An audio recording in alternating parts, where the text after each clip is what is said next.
Let's go! What's going on, everybody? Welcome back to BingetownTV. I am Paul, and here with me today are Kyle, Luke, and Dave. We are so excited to be here covering Season 2 of The Witcher. It's back, and we couldn't be happier. We will be covering episodes 1 and 2 titled Grain of Truth and Kaer Morhen. And I personally thought they were amazing episodes. I just love seeing Geralt and Ciri together. I mean, that's like basically it always feels like he's like chasing her. So it's whenever they're together, it's phenomenal. And I don't know, what do you guys think of the return of our beloved Witcher and line cub of Cintra?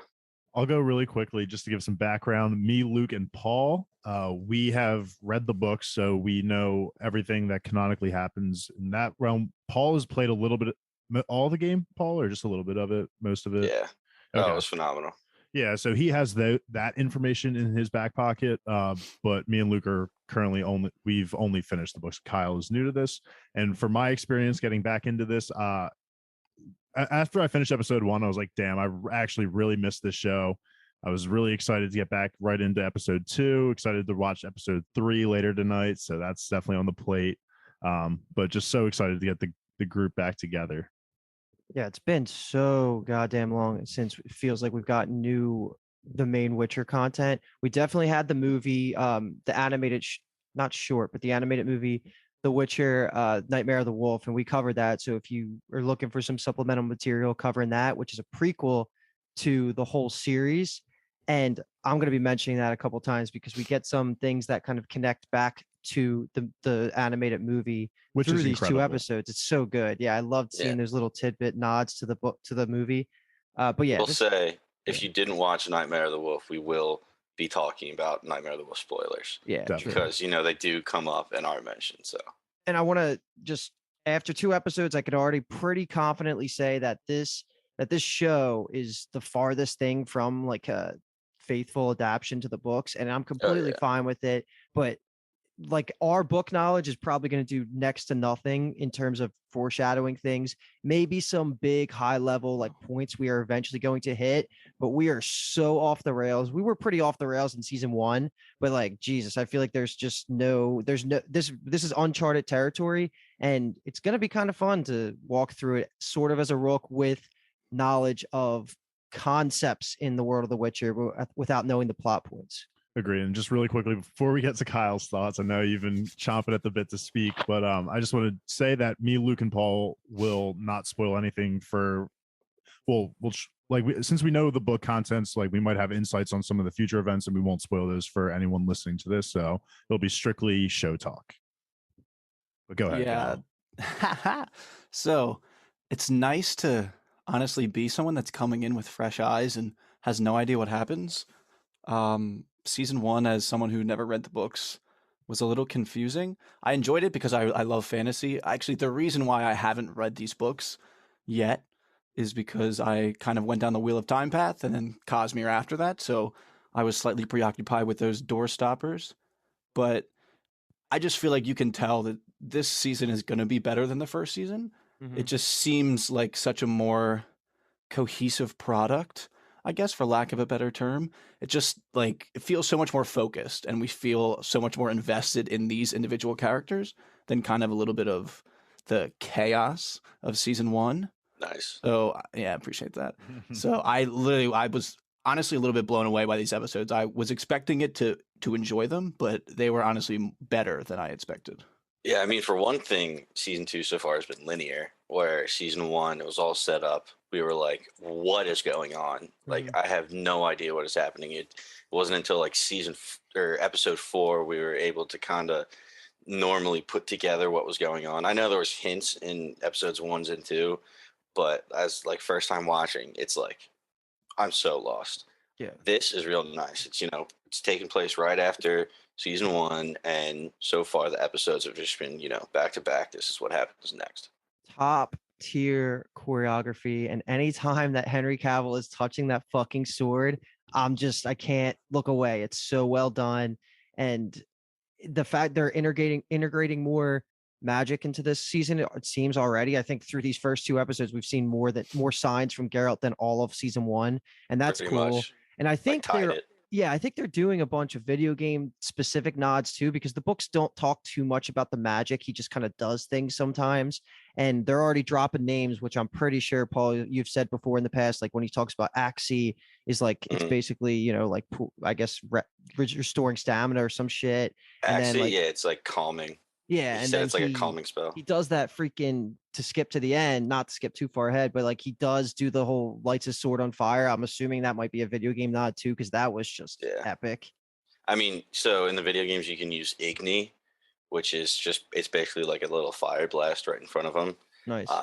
They might not be leaning too far into it just because, the the use of fire magic is a prevalent theme, as we can already tell in these first 2 episodes. So I think they're trying not to lean into it. And when Nightmare of the Wolf was like, dude, Igni everywhere, just fire blast everyone. Yeah. But I do love it. Like exactly what you're saying. He actually used it and then said its name and then explained what it did. And that's just nice, because it's nice to get like boundaries, and like, me, I want to Mhm. know what the powers can do and what they can't do. Exactly. But before we start talking plot points, anyone that's listening to our podcast, if this isn't your first time, maybe you've caught some of our coverage of Wheel of Time. This is the Wheel of Time boys right here. We are not going to, I'm going to try and make us not cover this like we do Wheel of Time, where we're going scene by scene, covering pretty much every important aspect of dialogue. We're going to do it more from a 1,000-foot view, because I don't think this show's meant to be as dissected closely like Wheel of Time will be. So we are going to get into some of the details, of course, and some of the cool quotes and our favorite parts and all that. But we're going to try it.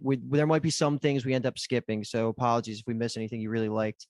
Hit us up on Twitter or the YouTube and give us some comments that asking for, we'll continue discussions as we go through the different podcasts throughout this season. We're going to do it in hopefully 4 sittings, 2 episodes each. I think it's going to be an 8-episode season. So this is part 1 of 4. Sounds good. Should we get right into it? Yeah. I'm upset. I was just about to say, I'm kind of upset that we didn't do a season 1 like kind of recap, because we're just coming in hot, guns a-blazing. But I guess we start with the post-battle of Sodden Hill, and Geralt and Say are kind of searching around. They're just looking for Yennefer, who they, to no avail, they were unable to find. I really like to say his magic here, where she was just touching the bodies of the dead, and she was just reliving their final moments. Like that would just be terrifying to just watch her. It's basically watching yourself die over and over again. Kind of. Let's talk about what the fuck is going on with Tisea, because dude, we have talked multiple times in between season 1 and now. I was so confident that she was dead at the Battle of Sodden based on the finale of season 1. Paul, isn't that what we thought? Because we've had multiple conversations about her importance in later events that happened in the books, and we're like, oh, I guess she's just not going to be there. To be honest, I didn't think about that with Tisea. They do kind of show her at the end of season 1. I thought Triss straight up died in the Battle of Sodden in season 1. But, I really didn't have any answers, because the last scene we get is Yennefer blowing everything up pretty much. So, and then it just cuts to black. She didn't really know what we were dealing with going forward. I'm happy Tisea is out and about, and her visions just seem terrible. Like you guys were saying, relationship with Yennefer is awesome too. Like how much she cares about Yennefer. I love that. And if you remember in season 1, like Yennefer completely rejects her for half the season, even though she's still being like this motherly character to her. So it's great. And dude, what she does with, do we know his name yet? I don't remember if we know his name in the show, the Black Knight. We do, right? Yeah. It's Kaer. Okay, yeah, dude. All of the Kaer shit was just, it hit so hard for me. I loved it. That was good to see. But yeah, and also it's crazy that, like, sorry, Kyle, if you or whoever, but it's crazy because the books, they kill like, at least not so. There is a lot of action. There's like 14 deaths, I think, at the Battle of Sodden Hill. Where here in the show we don't get any. I don't think, like, besides any grunts and soldiers. Like there was 10,000, I think, total or 20,000 total casualties around. 9,000 for the good guys, 20,000 for Nilfgaard. Okay, because of Yennefer. Yennefer basically turned the tide of battle because Fringilla was running shit using the dark magic, sacrificing the soldiers and stuff. Yeah, I just want to make that comment, but go ahead, Kyle. I just really like, I guess it's just like a super general comment, going back to what Luke had said about how he likes Tisea and Yennefer's relationship. I just like, I guess, this almost central theme of mentorship and this kind of adopted family father-mother thing that's going on in the series. Like Yasamir and Geralt have a really nice relationship. Ciri and it's Geralt, right? With a G, like a harder G. Okay. Mm. And then we have Tisea and Yennefer. I don't know why. I just think it works really well. It gives nice motivations to all of the characters, and then it gives us really nice character interactions, which I thought were kind of the highlight of these episodes. I would say the character interactions, obviously the choreography, like Luke said, we talked about it pre-podcast, is just absolute fire. And that's part of the problem with season 1 is if you're a casual viewer and you're not really digging into the details and rewatching and looking up supplemental content, you don't realize how much time actually passes from when Yennefer is first discovered as like the disfigured half elf, and then she's raised to the status of like a mage. She goes through all of her trainings and all that. There is a lot of freaking time that happens, like decades that happen. The only time you get a means clear that assumption, the only time you get a clear assumption of it is when Ciri is literally a baby, like not even born yet, and now she's like, you know, a teenager. So like that's the 13-year gap, and at least that information. That's part of the time skip. But yeah, that's just part of it. Like that's the only time we get a clear like visual of, okay, this amount of time has passed, where everything else is like could be hundreds of years. Yeah, that's why like you just have to assume there was so much time for growth between Tisea and Yennefer that kind of gets off screened, and they do a good job of showing you that. But you have to understand that there was a lot of time in season 1 that you might have missed if this is only your first time watching. I don't know. I feel like the scenes, speaking obviously just for myself as a casual viewer, I thought they gave us enough in season 1 to kind of explain why she's so upset looking for her in this. I mean, for me, it was totally believable. Although the first thing I noticed was just Tisea as a babe. I thought it was nice to see her face again. But they do it, I think, maybe 3 times. But this is like the opening to the first episode with like the wide shot that we like zoom in to like exactly where we want to be, where like it looked like kind of CGI, but not. I loved it. I thought it was so cool because they do it, I think, 2 or 3 times. Yeah, maybe just for the traveling scenes. The camera work in the show is unbelievable. I mean, at the season 1, the fight between Geralt and the Striga, the behind the scenes shots of what the cameraman had to do was like basically following them, like falling through the floor just like they were. It's insane. And they're like stuntmen. Yeah, it definitely shows in, you know, already, especially in the second episode towards the end. But we'll get there. But yeah, Kyle, totally agree. The camera work is phenomenal. Yeah, it just feels almost like a more expensive, like cared for show almost than it was in season 1. It definitely does. And I think Henry Cavill's a huge part of it. Like they say, I forget what I saw somewhere on Twitter, but basically when he's on set, he's a walking Witcher encyclopedia. That was Freya Allen. Yeah. The actress who plays Ciri, she was like, yeah, we'd be on set and you know, Henry would say, yeah, I think we should use this line from Blood of Elves where Geralt says blah, blah, blah, blah, blah. Yeah. And he's like, oh my God, he just like recite that from memory. That'll be me playing Ellen Venture in the Mistborn movies. Oh my God, I want it so badly. Let's get that to happen. That'd be amazing. But hold on, Kyle, this is a question for you because I don't know how good of a job they did in season 1 besides making it like Easter egg to book readers. But after Tisea goes through the whole battle and stuff, she ends up going to the medical tent or medical area of all the survivors of the Battle of Sodden. And we get a couple of named characters here from season 1. So we obviously saw Triss Marigold, who Paul mentioned already. We thought she was going to die. She's also Romilda Vane from Harry Potter. So, and then we have Tisea talking with the other 2 mages. Do you know anything about them? I know they appeared in season 1, but do you know their names? So I don't remember what their names are. I know that the I guess Persian man with the nice mustache and the longer hair. I remember his fight with the Black Knight and that he was not actually on our side. Okay. I don't remember exactly what his name was. So that dude is and then Fringilla's uncle. Okay, see, now that you said that sounds so familiar. And it's such a made up name, but it does fit him for some reason. So cool name. Yeah, it's a cool name. Love it. And then Fringilla's uncle, I guess that is. Same thing with him. He looks familiar. I remember him from season 1, but there was no way I was going to be able to guess his name. I honestly forgot Fringilla's uncle was a character. I was so focused. Like, I don't think he's the character in the book. So I was like, he's not. Yeah, I was he's like, who just is a this guy? council member, and he ends up sending Fringilla to Nilfgaard as like the emissary, like she was going to be in their politics. He's in the Brotherhood. I Yeah, believe. yeah, he is in the Brotherhood. But He is I a think seat on the council. if that's it for Tiseo, we should just skip to the Kahir thing. And what do you guys think about that? That was fucking wild. So Kahir is, after the battle, is captured by the Brotherhood, and Tiseo has been chomping at the bit to talk to him because, one, she's already pissed that he supposedly Nilfgaard had killed Yennefer, and so she is just going in there looking for information, and she does not hold anything back. She's doing this mental torture where she like kind of just puts her fingers to his head and just makes him it's basically like the Tsukuyomi, it sounded like, from fucking Naruto, where it's just like an infinite time of just torture and pain. And Kahir is she's like, I'm going to torture you so much you won't even be able to scream. Like, it won't even be at that level yet. And it's just like, and honestly, it reminded me a little bit of Gojo. Because like when she's saying that, like, you can't feel anything, you can't see anything, like all that kind of stuff, it just reminded me of what he puts people through. Domain expansion. I just was like, obviously I don't know anything about the magic. I didn't know we could do these kind of things. And she just kind of stuck her fingers inside his head. Mm-hmm. The magic, and I was like, what the fuck? I mean, this is all unexplored territory for us too. I mean, you said you didn't know about it. We probably didn't know about it either. It's super soft magic system. Like, and it never really gets clarified, I guess, until the video games give Geralt some clarification. But the Witcher magic is so much simpler than what the mages got going on. So it never really needs to be touched on unless we're getting it through like Yennefer's perspective. But they are leaning into, in season 2, the rules of magic a little bit more, like with chaos.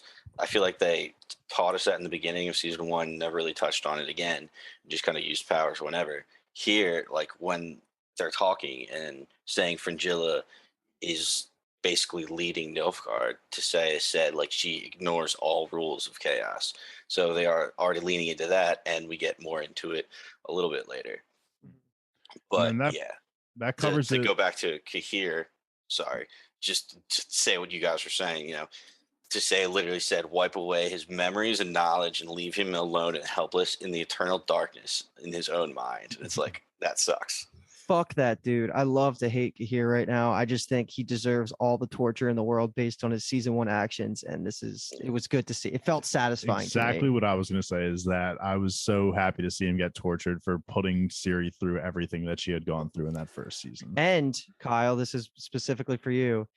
At some angles, he looks so much like my man John Murphy from The 100. Like like he's got this when he's got his like hair slicked back a little bit. So if that ever, just keep a lookout for that.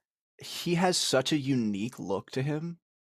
Like I don't think I've ever seen anyone that looks like John Murphy. He also kind of looks like, I mean, doesn't actually look like him, but reminds me a little bit of Matt Smith, who is one of the doctors from Doctor Who, who's going to play Daemon Targaryen in House of the Dragon. Just one of those people that, they have such like angular faces that no one fucking looks like them. Yeah. I like him as a villain though. Like Leandrin from Wheel of Time. It's another good one. He doesn't look like super evil, but he looks believable enough where like it's like a combo of charisma and evil. I don't know. I like him as a character. I think I don't know if anyone deserves what the fuck happened to him, but did you catch that line Tiseo had where she said like, "Hey, it's not in my nature to be cruel," and then goes into that? I was like, oh my god! All season 1, you were so cruel to all of the like young. I almost said Aes Sedai, the young mages at Aretusa. I think she was just saying it just for shits and gigs. Like she is definitely a not kind person. Definitely a cruel bitch. All right, so that covers it from the Tiseo side of things. We want to get into just the Geralt and Ciri. Yeah, I think we go through Geralt and Ciri because the whole beginning of their stuff it's pretty cookie cutter, just catching back up. Like we could really kind of skip ahead mostly to them getting to the city of Nivellen. Yeah, it was just really cool. So Ciri is taking Geralt is taking Ciri to Kaer Morhen, and he's telling Ciri that she is just more than just his destiny. It's going to be bigger than that. And also briefly talks about the Witcher history, which we saw in Nightmare of the Wolf. So that was a cool nod to that. And they arrive at this random household in the woods. It wasn't random. Geralt knew the area very well and was like, I have a friend that we can we can stay at. And it turns out to be Nivillin, who is a beast. Literally, that's what he is. He's just really cool. He's also our boy Tormund from Game of Thrones, so I fucking loved seeing it. But at the same time, I didn't, because spoilers, he had a shaved beard, and that was weird. Did not like that. Just want to jump in for 1 second, Kyle. I don't know if you know this, but there's so many like unique takes on classic fairy tales littered throughout the Witcher stories. Make him guess. Well, this one's kind of obvious of what it's really a take on, right? Like, the classic fairy tale story, do you know what this is? I mean, he reminds me of like the Beast from Beauty and the Beast. Exactly. That's pretty much what it is. And like his powers and stuff like that. Like there is like all the princesses and the towers kind of thing going on. Like there's all these stories that they're twisted to be more grimdark and fit into the Witcher world. So if he reminds you of the Beast, it's because it's pretty much copied from that. I like that a lot. I feel like there's a lot of interesting stories to be told that way. And then putting it into this setting and kind of the more fantasy realm, I'm kind of down with that. And also I just feel like when journeying from the Battle of Sodden Hill to here, just Geralt and Ciri riding, like Paul obviously played the video games. We know a lot of like RPG video games. It's a lot of travel. It just felt almost like it was a cinematic scene from the video games. I really liked it. I thought the kind of scenic shots were really nice. We kind of skipped over that. I honestly want to go back though, because I loved it. I know we're not going linearly, but just them on the road. First of all, seeing them together, I said it before, phenomenal. But just their conversations, like, yeah, I sleep like shit too. Like he wakes up, she's like, I heard you don't sleep at all. He's like, yeah, makes for less nightmares. Like just that shit is so good. I love how they just are already, clicking back and forth. Also just learning, like I think that's for the first time you guys learn like witches don't really sleep. They just like meditate. You find out more about Ciri's convictions through that talk too, like about how she hates the Black Knight in her head, aka Kaer, who's being tortured by Tisea. Yeah. She also asked him about the law of surprise, because they did have that conversation. Like, why would you even do that? Because I saved your father from your grandmother, which is hysterical. But he kind of said like, hey, I had no choice. I didn't want to. I was there. It makes it so it's not weird, because why wouldn't Ciri hate this guy that just supposedly called dibs on her? So I liked how they basically go through their relationship and then go through what Ciri can do next, because she's like, I want to go home. And he's like, well, you obviously can't go home. You're just going to be hunted. She's like, well, we have friends in places like Skellige. And Skellige is the coolest place in the games. I loved it. It was so fun. And Geralt saying like, well, first of all, you can't go there because you're just going to get sold off to somebody who wants your throne. So she's now like a target from Nilfgaard, but she's also a target from all these other kingdoms that just want to gain her power of Cintra. So basically, Geralt's saying, hey, like you have enemies everywhere. Just stick with me and you'll be safe. But I'd love to mention Skellige, because Skellige Isles are fucking so cool. That's awesome. I love the take on Nivellin here too, because I think in the books he was a little bit more harsher. Like he was a little bit more mean to Geralt when they first meet. Like they don't have this years of relationship in the books. So it was really cool seeing Tormund just being really like happy and just accepting of the fact that he's Tormund. Oh, sorry. Oh my God. I didn't even notice that. That's so funny. But Nivellin, like he just has this spirit where he's like, he's accepted already being the beast, and that he'll never find, this person that will unlock the curse from him. And it was really cool. And we get into the house and he's able to just command every object like the beast in the fairy tale. He's able to command all the objects in the house and can just make things happen. That was really funny. Dinner's plopping on the table. He's just making jokes. Yeah, he was so cool. I didn't expect to like Nivellin this much in the show. I just call him Nev in my notes. Nev. Even though it should be Niv, you mean? Yeah, I guess. I feel like him was a bit of a roller coaster, because it was in the beginning, obviously the look shocks you because he looks like a monster, but then I guess outwardly in the show it's Tormund, so it's like, oh, he's got to be a good guy, like you gotta like him, and then he's cracking jokes, so it's like, okay, and then him and Ciri are talking, and it's like, oh, like what's good with this guy? And then because I even wrote down like, okay, like I'm kind of starting to doubt like what's good with him. And then they play the drinking games. I'm like, oh my god, he's such a nice guy. Like I was upset at myself for doubting him. And then the whole shit comes out, and then I was like, oh my god, I'm devastated. And then the end comes, and I was like, oh, now I kind of like him. Like I get it. Yeah, it's such a roller coaster. What makes you start to betray him is you hear the scampering on the roof, and he's like, oh, it's just a cat, don't worry about it. And then Siri's like, oh well, I thought cats didn't like witchers, and he's like, oh, dodge the question. And then he's being all suspect. Let's put on a show. And Geralt's like, I thought you said you were cursed to live alone. And we might as well just kind of cover what happens. He kind of tells the backstory real quick. He was trying to impress his father. Well, the backstory of when they first met was when he was trying to kill. What was it? It wasn't the Verns. It was the Verns. It was the Wyverns. It was the Wyvern, yeah. And he went in, fell into the Wyvern pit.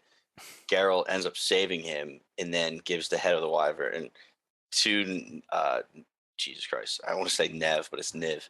Nivellen, and just says, hey, go impress your father. And he's saying, Geralt is a big softie, and that's what we're seeing now, because he doesn't show emotion, he doesn't do anything, but he is really down, just kind of a good witcher. And we'll talk more about that after the kill in the end of the scene, because I have some thoughts to piggyback off what you're saying there. And then to go later on to explain why he's like this, he said he was with a gang, ended up destroying the temple of the lion-headed spider, and at the end we learned, and actually raped the priestess, and before she killed herself. I don't think they say it in the show, but they do. And they say, like, literally before the priestess kills herself, she put a curse on Niv and said, you're fucked. Something to do with blood and love. That was just, you hate to see it, because right now he's such a good guy, but back in the day, clearly a scumbag, and that shit's just, it sucks. He was at a dark point of his life, but he seems to be doing well, at least for the most part. Like I said earlier, he's just accepted his aloneness, unfortunately. The curse just goes into him kind of being stuck in his own house, and that's kind of why he can control like shit, just make shit appear. The house is supposed to reflect his emotions, so they go into it a little bit in the books, like the windows and doors opening and closing, that's supposed to represent Nivellen's anger of somebody approaching and coming into his house. So it's kind of like an extension of himself in a sense, which is pretty cool. That's really cool. Wow. He drops some good knowledge on us too, like pretty much end game kind of stuff, where he's starting to say that he thinks the world's starting to end. He's telling Geralt like more monsters are popping up and all this shit. And it's good to see this stuff, that because it happens also in episode 2 with Francesca's whole storyline when they're reading the prophecies and stuff about like the world ending. And I don't think we got much hints of that in season 1, but that's like good setup for whatever's going to happen like way down the line, if high level world threats and stuff. And then he also, because this gets intro through him talking about the wild hunt. Nivellen said that he's been seeing skeletal riders on the horizon at nights and stuff like that. And Ciri says like, oh, I've heard of them, my grandfather calls them the wraiths or something like that. So that's like a legend. Like shit's starting to happen in the world, and we're slowly getting that trickle of information. Yeah, and I really like this part too, because after Nivellen and Geralt do the drinking game with throwing daggers, which Nivellen is cheating in, Nivellen visits Ciri, and they kind of discuss monsters a little bit.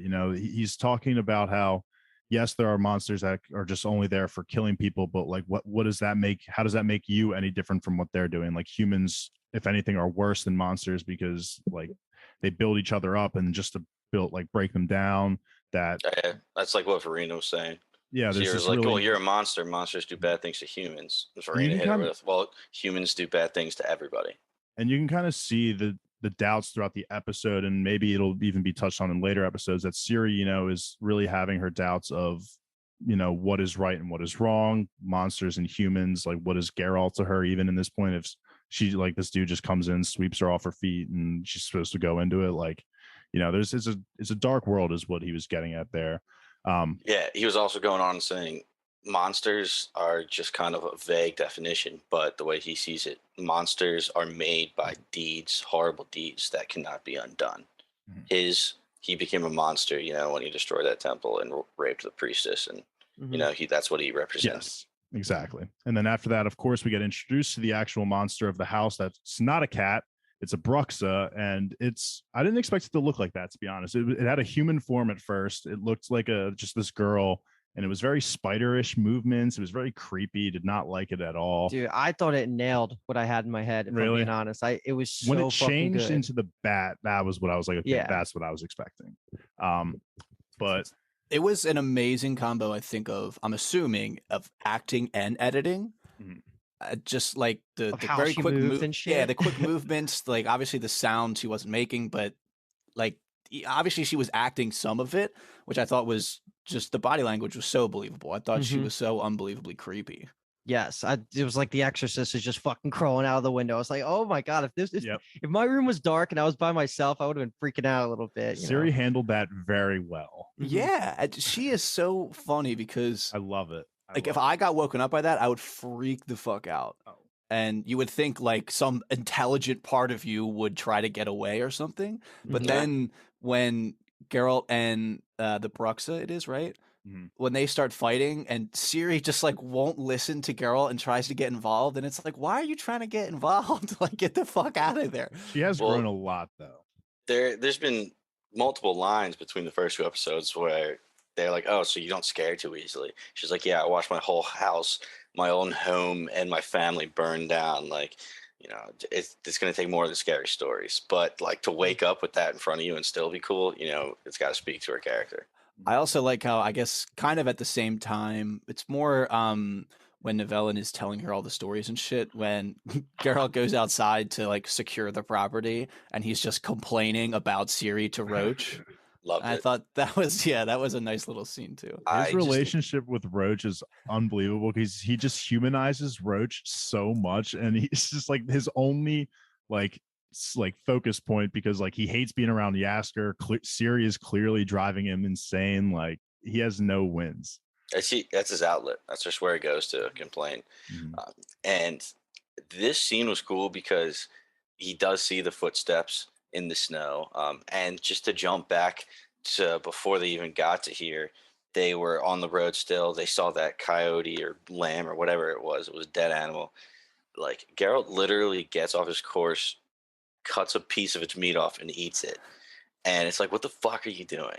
And I loved it though, because that's exactly kind of what you do in the games. Like you look for clues, you look for hints, you look for traces or tracks or anything. And then like you use the process of elimination to figure out what you're hunting. Like you walk up to a dead corpse, you literally inspect it and be like, oh, okay, well, it probably died this way from talons coming in. Or like it's a little scene, but it just felt like we were actually in the game playing. And it's phenomenal. Cool. And then to go to this, he does see the footsteps in the snow and it just kind of disappears. He doesn't really understand what's happening yet. And then later on, when he goes back down to the village, the nearby village, which was our opening scene in that damn bucket. Did you see that bucket just fucking hitting that? It was creaking nonstop, but it was actually a good tool to help us differentiate between like the manor and this village, because everything's covered in stone. But Geralt does go down, sees more footsteps in the dead bodies, and more footsteps that disappear. He's like, oh shit, it can fly. And then he just rushes back. That's when he rushes back, and then he comes in and he sees it eating Nivellen at the neck, and you're just like sitting there like, what the fuck? Like, what is going on? I was blown away by that. I mean, my note is just it's sucking Nivellen's shit, because I was like, I don't know what's actually happening right here. I couldn't tell if it was on purpose or not, because he wasn't really fighting it. So that seemed like a little bit of a red flag, but the battle that comes right after it is so intense that I kind of forgot about it a little bit. Let's talk about it a little bit. Dude, the screams are amazing. Yeah. And just Ciri is still trying to protect Verena or whatever her name is, but Geralt's out there. Just anytime Geralt's doing shit, just follow him. He knows he's like the guy. He knows, and it always works out. Like you think he's like taking the villain's love, but it turns out like the villain was actually letting her murder everybody. So it's like these multiple layers. And basically, what I find is whatever Geralt decides, that's usually ends up being the morally correct way He to says go. that at the end of the episode. He's just like, if I say run, you run. If I say jump, you jump. Like everything I'm gonna say is gonna be the right thing to do. And that's why this is such a good episode to intro into season 2. While not a lot of main plot things happen, it's so important, especially for me, to have Ciri see Geralt doing all this stuff. And like I just did that little spiel right there, like now she really knows that Ciri doesn't know shit. Geralt knows a lot of things. And like sometimes you just have to do what you think is morally correct and like follow the Witcher codes and stuff. And it usually works out like that. So, and also seeing him like handle shit combat wise to know what the potential for like a trained Witcher is like, that's really good for her to see. Because, you know, Geralt was doing this all last season, but now like she was never around and didn't really understand how strong this fucking guy is. And she saw his magic and stuff. So, and the effects of the elixirs too. I mean, she Yeah. got startled at first. You know, he takes it after he runs to her room and is like, "Get out of here," and he takes it immediately. And when he turns back around, the makeup is just phenomenal. It's So so good. I love cool. it. Holy shit. The contacts, the black contacts that Henry Cavill puts in, which I don't know if you guys heard, but in season 1, he almost went blind Oh my! because he had the contacts in to give him the yellow Witcher eyes. And he was in a scene where there was just a bunch of dust in. He was like, no, I can handle it. Keep filming, keep filming. And then the doctor was like, you could have lost your eye if you kept going. Oh my God. So Henry Cavill's just the man. Thank what a God he loss that didn't. would have been. Yeah, Oh my God. for real. And He would have like kept going. this whole scene is just combat, so there's not a lot we can really say, but to point out just some of the most badass things ever are just after the second or third swoop of the monster going up into the air, and like he like just lines up with his back to the monster, and the monster comes in and he just fucking like just Dips. shoves the sword backwards and cuts him. Oh my God. And that triggers the whole final fight where he's about to, I think Ciri's about to die, then Nivellen saves the day, Mhm. and then she turns around and she's trying to fucking like just suicide with Nivellen, and then Geralt just cuts the fucking head off, doesn't even kill the Bruxa, who's still telepathically talking to Ciri. So much good shit happened in like that span of like 5 minutes. Like it was such a good end to episode 1 of season 2. What Kyle was saying, like, Ciri, what the fuck are you doing? Like, she literally ran to this like naked woman's body on the ground to put a jacket over it after she just watched it like dislocate its jaw like a foot and scream at Geralt and try to like the body of a bat. Like, why are you doing this? Paul's and that's sexy what scene? no sexy scene today. Titties though. I do like I was titties, surprised. Did we get titties in season 1? Oh yeah. Oh, well, are you Yen's serious? tits, I don't dude. remember. I don't Episode remember. I was 4? just It's like, Kyle's Zoom name right oh now. yeah, true. Oh my God, you're stupid, dude. True, that's fine. I should Yeah. just assume that anytime we have a genre like this, that we're getting titties. But Ciri's actions led to her being the hostage. With Verena ended up taking her and saying, "I'll rip her throat out." Mm. And that's when Neville with the spear, and this is straight out of the books. This is like perfect, like word for word, like her turning around and pulling herself farther into the pole, going for him. Geralt chopping the head off. Like It was literally exactly how it happened in the books. It was And the awesome. scariest part of the entire episode, Tormund without the beard. yeah. Crazy. All caps. No beard Tormund. But the scene, I guess, was supposed to be very emotional with her climbing down the sphere. But the only thing I kept thinking about was what that looks like from Geralt's perspective of just these titties, but like the back of her head, like just like slowly moving away from him. Like I just couldn't stop laughing thinking about it. We do get the words that Verena loved Nivellen, and that's what canceled out the curse. Which tears in the chat. That was really sad moment for sure. Phenomenal line where he's like, love and blood, they both possess a mighty power. Mages have racked their brain over it for years and have only come up with, one thing, true love, to lose a true love, which in this case, that's what it was. Mm-hmm. And just one little detail that I loved, when the Bruxa went up in flames after it got decapitated, the snow melted where her body went up in flames. And I don't know, I just like that they actually put that in the show. It's a little detail that a lot of people would just like pass by. Mm-hmm. Not They our care. Paul, though. Paul caught that. Paul caught it. Someone made that decision and hoped that someone would catch it, and you I just did. respect it. I Hell just want yeah. to also shout out Henry Cavill's forearms for wielding. I don't even know what that sword weighs, but it can't be light. And just him swinging it like it's fucking nothing. Like it looks like Luke said, the choreographs of the. I think The Witcher does this just better than most fights because there's an element of like superhumanness to it where he should be able to swing a sword that fast with his kind of strength and speed. So I think they do an excellent job of blending it to a point where it does look superhuman-esque and not so slow and everything. I don't want to ruin it too much for you, but most of the time when he's doing those fast like action scenes, it's actually a half sword. No, it's actually like it's like the bottom half of the sword, the hilt, and then like half of the blade, and then CGI in the top half of the blade. Later. I asked Luke, I was like, "Is that a real sword? Like, there's no way he's fucking wielding that as fast as he was." But that's actually a really cool tip. That's a really cool trick. That's not all the time though. I am positive that he does flick that full sword around every once in a while, and that's why he's massive. As someone who knows literally nothing about sword fighting and what it would actually be like, it just looks very fluid. Everything looks very natural and real. And I think they use slow motion so well. It's not all the time, it's sparingly, but it hits in the moments that it does. And like when he does the final, well, not the final move, but the move where he kind of sticks the blade up behind him, like that kind of happens in a little bit of slow motion, unless I was like blacked out and so focused that it was real speed, but like time slowed down for me.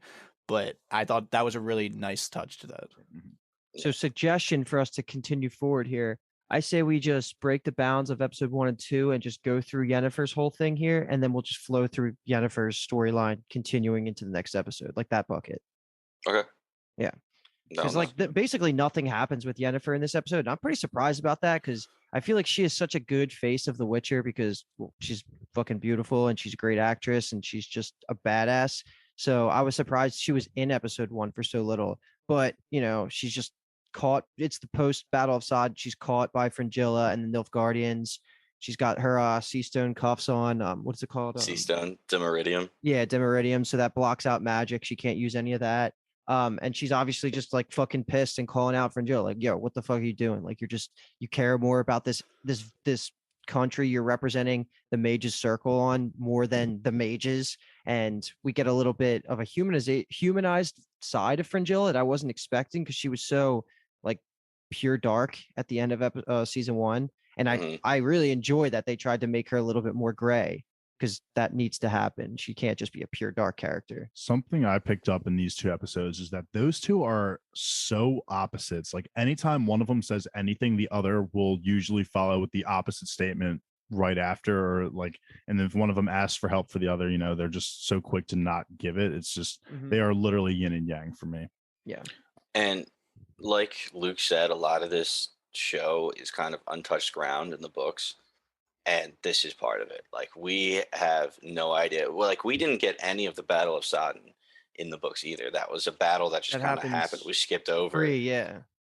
And so it's really cool because that's things I've wondered. Hey, I wonder what Yen was doing here and in between there, where she was. And I'm not gonna say this is book canon, but this is a really cool story that I could definitely get behind. And I just love that.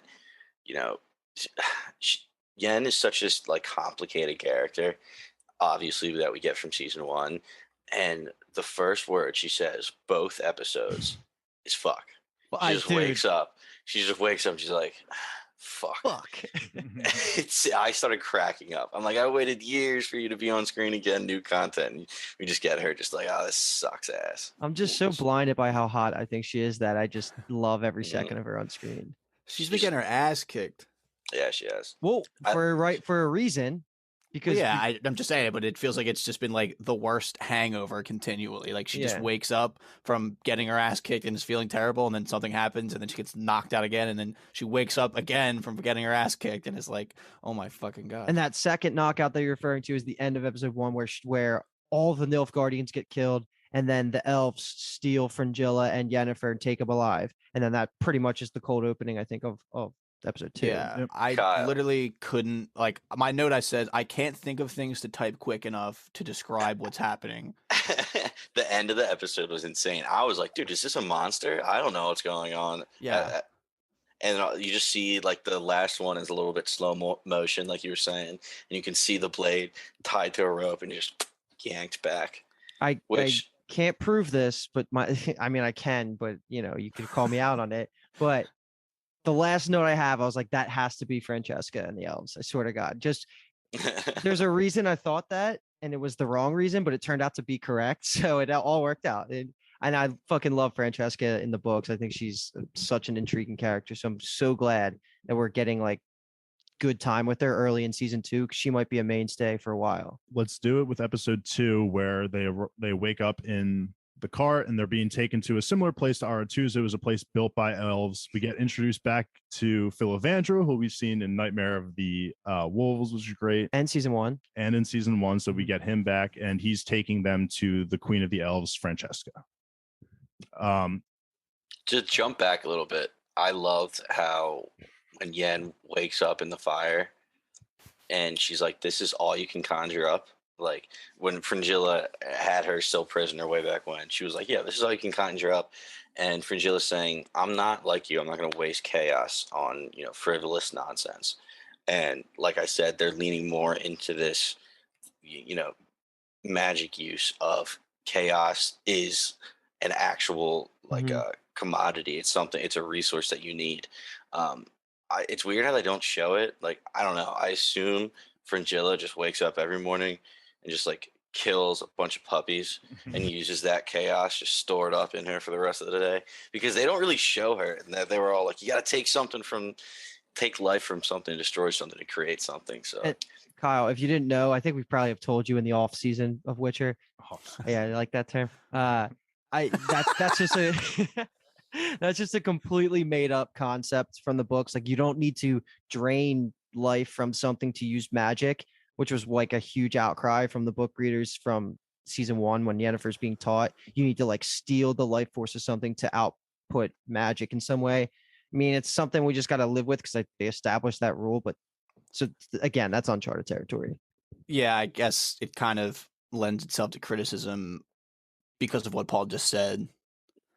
Like, if that's the route they were going to take with it, I'm sure that book readers were probably brought that up of like, are you going to show this every time that they need to use the magic of them just draining some type of life? So we also, when they were around that fire, they got mention of Emir, the mighty white flame, the king behind Nilfgaard. So Phil, we get a cool perspective here from Francesca. Like, Philavandro said, these two could be of use to you rather than just killing them. But Francesca is really just like, no, you should have just killed them at the moment you got them. They really don't have any use for us. And we find out that she's been having dreams of this thing called the White Robed One, which has given her the ability, I guess, to become the queen, because Philavandro has not had these dreams of the White Robed One. And in this scene, we also get a discussion about how there's a scarcity of resources for the elves. There's really, well, I guess it's in the next scene, but the elves are talking about how much there's a lack of resources. Food is scarce. The queen will not let them, but everyone's saying the queen will not let them down since she sees the White Robed One. So there's a little bit of hope there. But the elves, as usual in these kind of genres of movies, are very oppressed and they don't have much going for them. Super anti-human. And do you remember Philavandro from the first season, Kyle? He was the elf who actually stole. It's kind of like not that super important in season 1, the scope of it, but he basically captures Geralt and Jaskier, and he's almost he's gonna kill them. Remember, it's the devil. Yes. There's the devil in the bush, and like they find out it's that goat person. So that is straight up from the books. And also Philavandro has some scenes in the prequel movie, so it's like good that he is a super consistent character that they're bringing everywhere. But one of the funniest lines is when Yennefer talks about like, oh, you're the Philavandro, and like she starts saying some things, and she's like, from the songs, blah blah blah, and he goes, that fucking bard, because he knows it's Jaskier. In the books, Jaskier starts going around talking about Philavandro and like saying these songs. So that was a really good like little throwaway line. That damn bard and his tunes. Yeah. And they're like, hey, like I thought you were supposed to be the king in those songs. And he's like, well, I was, but when I failed to get them Calanthe, they turned to Francesca because she was having these visions. I saw Francesca on a lot of the like promotional art, and obviously, I mean, I don't remember her from season 1, so I don't think she's in season 1. So I was interested to see what happens with her. I was honestly a little bit shocked that it happens this early, and she's played such a big part in episode 2, but I really liked her introduction and when she just knocks Fringilla out, which I thought was sick because we kind of have started to not learn, but just get used to the fact that Fringilla is really strong. We know that Yennefer's powerful as well. And she just walks into the tent and gets knocked out with her just like flinging her fingers, but also just the connection that all three of them are having these dreams. Like Dave mentioned, the white robed one, Yen has her dream. We know Fringilla has her dream. And I just was kind of pleasantly surprised how early the three of them are just connected and how big Francesca is in the story. And she's also supposed to be like the most beautiful creature in the world, basically, like the queen of the elves. Like, it's very political. It gets political with her and like the elves factions and stuff like that, because Geralt she's really anti-human wants and to stuff. smash in the books. Geralt really wants to smash, but never does. But she's an amazing character. We I get love all a lot the of mages. yeah. Well, that is one thing I was going to say. We get a lot of elvish background here. For one, they thought Fringilla and Yen, that is, they were saying, I thought all the elvish mages were dead. And they're like, well, who taught us that? Tissaia. So she was either wrong or refused to tell us. Neither surprising. Because Tissaia, total bitch. I love Tissaia. But we also get they are hiding in ruins that look exactly like Aretusa. And these buildings were actually built by the elves. We learned this back in season 1 when Yen was talking to her boy toy, which I cannot remember his name. Istrid, yes, correct. Thank you. He taught her, hey, these were built by elves, so that's why they all look the same. I love the connection. They even say that the elves burned their own cities down rather than let the humans have them as they were getting chased away. So they are rare and like nobody's been there. Yeah. And then they also say that the elves don't, there hasn't been, it might be a little bit later, but another in regards to the elf culture and stuff, there's no more pure elves that have been born in decades. So that's just something to keep in the back of your mind. And that was important, I think, in the Phil Evangel stuff in season 1, how like elves are so hunted all the time by humans who are just like a tumor that keeps on growing and stuff like that. So that's why some elves hate the humans, because they keep growing and taking all the resources, and elves live long fucking lives and don't reproduce like them. So that's a problem. I don't know if you remember, but in season 1, when we do have this scene, do you remember the young, sick elf that was like trying to like kick and saying like, hey, she was kicking and beating Geralt saying, hey, let's go fight the humans? Yes. Yeah. So she has a line there when she says, there are others of us, young elves, a new generation who want to go out and fight. That's huge, because like the lineage of how elves work is they live super long lives, like hundreds of years, maybe more, but they're not immortal because they can be stabbed and killed, and they can't reproduce after like a normal human lifetime. So like after like 100 years or something like that, they can't have kids anymore. So this younger generation of elves who went out to fight, they died fighting, and now the elves are fucked because they're like, all right, we barely have anybody that can reproduce. We're all a bunch of old heads. All of our youngins just died. Spurn the dust. The remaining youngins are still out there fighting. I forget what their name of their faction is. I'm sure that'll be Scoatelli or something like that. That'll probably be introduced at some point. Nova Scotia. So hasty, these young elves. Oh yeah, 70-year-old elves, so fucking hasty youngins. Seriously, that was something that was shocking to me, was Yen saying that when Yen was getting into her being half elf, and then in her dream where she has that life.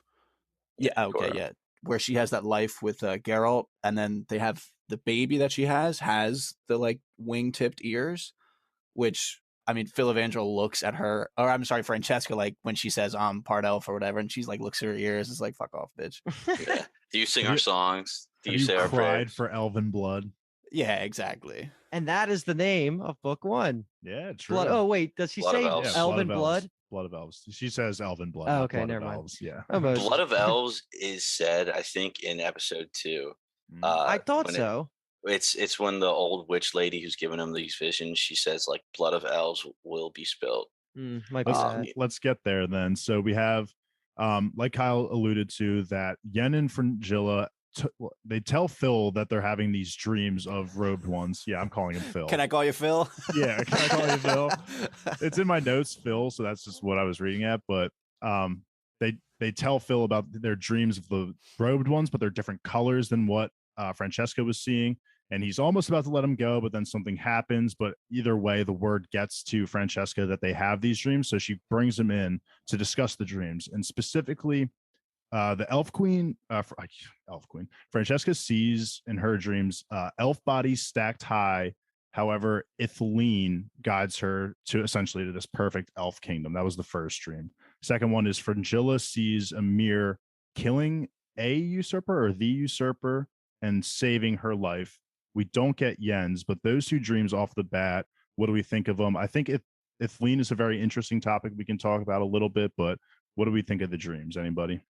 I mean, like you said, it was so obvious that Yen didn't say what hers was, because it's like, all right, we're gonna share, and then Yen's like, what's going on this table right here? Like, it's a little dusty. Let me get this dust off. I was like, look at her get away with it because she's hot.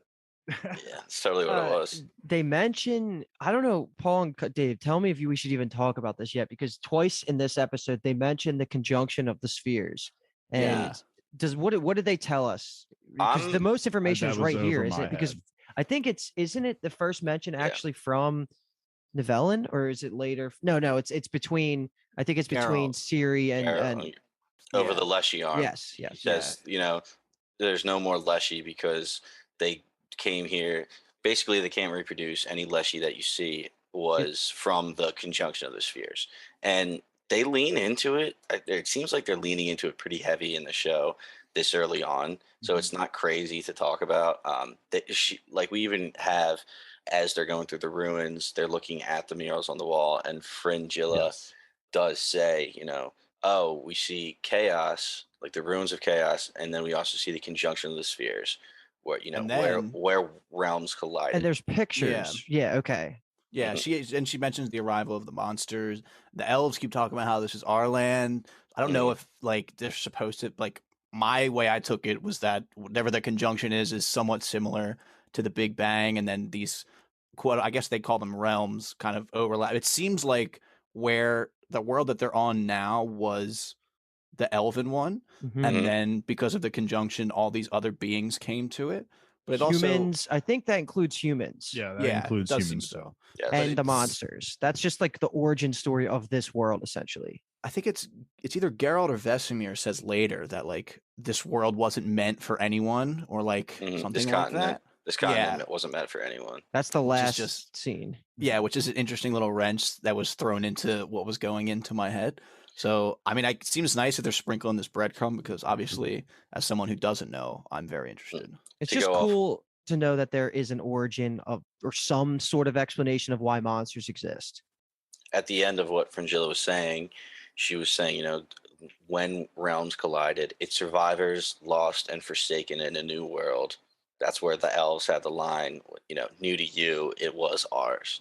So you have it exactly right, Kyle. And then, so if we want to move on, like they were just talking about, Yennefer wipes the dust off the tome. It somehow activates some hidden passageway. The three mages go down, and this is where they see all the images that we were just talking about. And then they all of a sudden arrive at this hut with no doors that they were told about. I don't remember when in this episode. It was just prophesized by Francesca. Yeah. She mentions of something about her dad telling her a story when she was younger about it. That's right. Yeah, that's right. Fringilla, when they were at the tome, and it was a hut built on the legs of basilisks, which is cool because, when Francesca does, they come up to this doorless hut, and when she does the incantation, it literally looks like it stands up and turns around. You didn't see anything, but I was like, is it on basilisk legs? Are we going to see that eventually? Is that a thing? Is this a house on wheels? And to go off of episode's one title, it was Grain of Truth. I think that was a nod to, in all these childhood stories that you hear, in all of the fairy tales that supposedly were long ago, maybe didn't exist, there is a small grain of truth in them. That was the first. I think that was at the first chapter of Blood of Elves too. A Grain of Truth. It was a chapter in that book. I know that for a fact. I'd have to look it up. But yeah, so as they arrive at the house, something happens, and then that puts them into this some sort of spell where they're inside the hut now, and they're crazy, dude. Each of the three of them are having their own vision, And Fringilla's and Yennefer's were a little bit more dark, and Francesca's vision seemed to be more like she was more accepting of it. Like she knew that something like she knew that this was going to happen, and she was going to. But see so was this person. Francesca. It felt like only Yennefer was really rejecting the vision. You think Fringilla was kind of, I guess what I was saying was that Francesca kind of more or less knew that this was going to happen, where Fringilla at first was questioning it and then was kind of being fed into like the idea of the dream and everything. But I didn't really have like great notes for this. If you want to get me into neither, it. dude. Yeah, I didn't really know what was going on. I have a little bit, but my first line is, this hut scene is insane. I don't even know what happened, so I can't even explain it. Like, it was just nuts. But to go off of what I think why they reacted like that, Francesca had the line earlier, like, I have the visions of the one in white. I'm the one that's going to save our people. I think when she actually saw the lady in white, Ithelin, she was relieved because she was like, all right, now you're going to have the answers. And it kind of seemed like all three were having the visions of an elder or somebody they looked up to or wanted the approval of or wanted guidance from, because Francesca had Ithelin, like we said. Fringilla had King Emir, who we saw for the first time look great in his armor, by the way. I just want to point that out, but go ahead, Paul. She said he was hooded. He had his helmet on so she couldn't see his face. But yes, we did see Emir popping in telling her what to do, and her goal is basically to rebuild Nilfgaard and get those numbers up. And then freaking Yen is just a young Tisea just ripping into her, bringing up, calling her Piglet again, reminiscent of season 1, and going and telling her, dude, like, you could have forwarded away. You haven't been cuffed in forever. Why didn't you? Oh, wait, let's go back, do this most basic spell, lift this rock by killing this flower. And she couldn't do it. She was like, you're cut off ever since the Battle of Sodden. And like, you're screwed. Chaos won't communicate with you. It's your own fault for using fire magic. Yes. Like, you will never be accepted again. I can't believe they dropped that information this early in the series, but fuck yeah. Like, that's crazy. So Kyle, like, her touching the fire magic and doing that explosion of power, I guess it's pretty damn equivalent to the Wheel of Time. Remember, what the fuck's the city called that she like does she pulls all the power and explodes the queen, Manetheren. Like, it's similar to that without the death. Like, she basically just like pulled in all the fucking power. You're not supposed to touch fire magic, and I just am so happy that like they dropped that line the way that they did. One thing I want to just ask here is, were these visions negative things? Like, they were like, it seemed like it was like a being almost that could just take on these forms, and it was just feeding them into like a dark path. It sounded like to me, like, because when I was talking to Francesca, whatever, like Ithelin, quote unquote, if that was Ithelin, whatever, was saying like, the elves are going to be extinct if you don't start killing more humans. And then for Fringilla, she was like, Emir was telling her like, you need to gain more power, like you're not strong enough. And then same thing for Yennefer, like she was being told these kind of like not good thoughts, I guess. So, well, Fringilla was getting some pretty hard hitting advice from Emir, which was like, do you want salvation? Then you are bringing back the wrong elf. And that was laying the groundwork for future, meaning Yen. She's with Yen, the quarter elf. And the last thing I want to ask about, sorry, Paul, if you want to keep going. No, I was just going to go on to say Yen's goal, like that we were talking about their goals. Yen was like, I just want this mess to end. Like, I just kind of want to like live and not have to run or fight. My question is regarding Ithelin. Like, I don't remember her being a big character in the books. What do we think her deal is? She does do the prophecies in the books, and this figure god? says this line, which is supposed to be like a end of the world kind of prophecy. She says, they're told that the world will die in frost, but the earth will flow with the blood of elves. So that's where it actually says blood of elves, is from Elithine's, like Francesca's vision, I think. Okay. Or maybe that's the one where they're all three of them are getting it simultaneously, because the fucking cinematography was everywhere. Like, it was so hard. It felt like the dream sequences from Wheel of Time on crack. Yeah, because they were all like, the being was like doing, like, it was bobbing all the heads out. You know what I mean? Like, it was so. I think she was giving visions to all three of the mages, like at the same time. Yeah, so she was like going back and forth. And to go on, I think it was this old lady that it looks like, I can only assume is a witch, because going off Fringilla's story, she said there was a witch that lived in the woods with no hut. that lured children or lured poor souls that walked through her forest, and like basically kidnapped them. So I think that's what she's doing. She's like, I don't know what she wants exactly. It seems like she wants them to bring something. It seemed like they have a line that's something about wanting their desperation. It seemed like it almost is feeding off how bad they want these goals, because it kind of shows them in his dreams what they actually want. You know, like Francesca wants to bring back elvish power. She wants to have more elves. Fringilla wants to be emperor. Yen wants to, I don't know, to not be. I think she wants to have more self-worth. Like, I think even though she is actually strong, I don't think she'll ever be able to view herself, at least for a little bit, as like someone who is worthy of just, anything. It does say power, I think. I think she mentions the word power. But I mean, look at her background. She was fucked up. Like, I think that still haunts her, and Istrid really like fucked her up too with cheating her out and just selling her to Stregobor. But yeah, I mean that was her goal in season 1 when she was trying to like absorb that that genie, and Geralt was like, "What are you doing? What do you even want?" She says, "I want everything." Basically, like, I was given shit hand of cards in the beginning of my life. Now I just want power and everything, and I just want to basically be the best. This is where we get kind of it's explicitly stated that she can't use the chaos, right?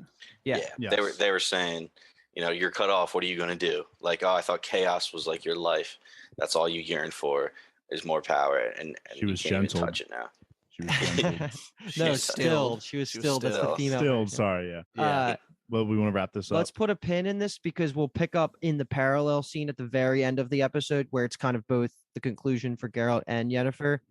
But the last thing is just that Yennefer finds out from Fringilla that the Nilfgaard and the elves are going to full squad up and tear shit up. Crazy. That's just like such a powerhouse army. You got Nilfgaard, who's already just a powerhouse in terms of just like, I guess, quote unquote warriors. And then now you have elves who are a little bit magical and they know the lands. Yeah, they know the land. So that advantage. just like this is definitely nearing the ends of things.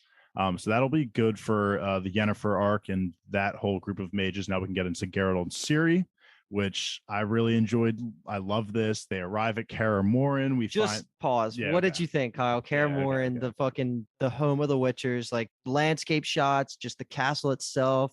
It was like a beaten down castle because obviously the fall of Kaer Morhen happened. Like, what were your initial impressions of this castle? Yeah, I like the shot of them turning the corner.